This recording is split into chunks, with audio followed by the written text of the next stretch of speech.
Adefunke mọ̀rọ̀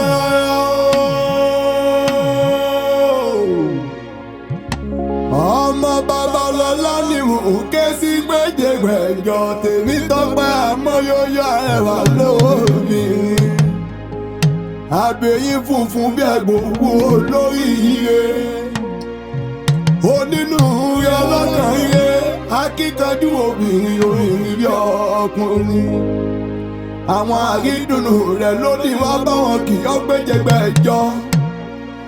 Ìyá mi Wendy láti New Jersey ń kí ọ mọ́mi Olawanle ń kí ọ ní gbẹ́jẹ̀gbẹ́jọ. Wọ́n ní kó pẹ́, wọ́n ní ó gbó, wọ́n ní ó tán, wọ́n ní ó fèrè gíjòbí o.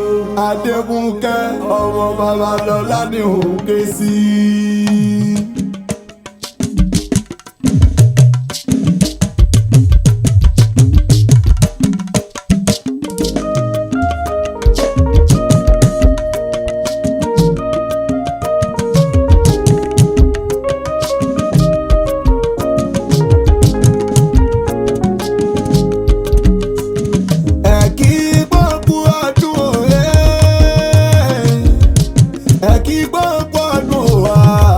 Adefunke ní ìsọjọ́ ìbí o, ẹ kí gbogbo ọdún, ẹ kí gbogbo ọdún o,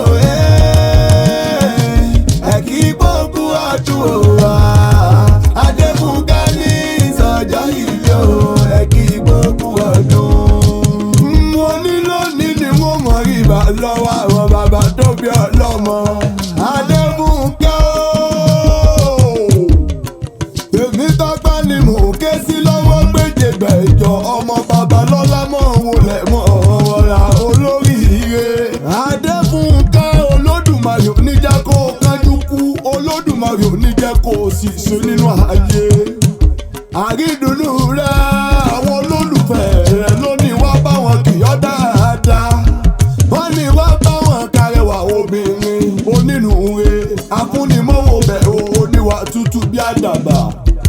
Fágẹ̀dẹ̀ ọ̀bádé Wendy láti New Jersey lónìí mọ bóun kàrídùnnú òun dáadáa.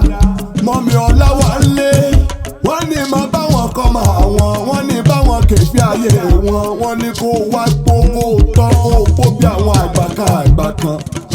Olódùmarè ò ní jẹ́ kó gbogbo ẹ̀sìn, Olódùmarè ò ní jẹ́ kó máa ráyé jalè kan sọ pé wọ́n lo kí onírògùn àkóbá.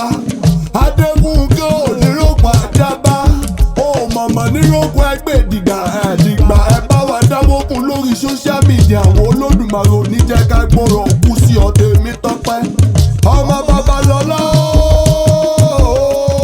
Olódùmarè ò ní jẹ́ kó rí ẹgbẹ́ bọ̀dé, Olódùmarè ò ní jẹ́ kélé yìí jáse mọ́. Ọdọọdún ló mọ̀ ṣe ìmọ̀ ọ̀gbẹ́ níbẹ̀ṣọ àtẹ́lẹsẹ̀ àṣìmọ́ bẹ̀rẹ̀ náà.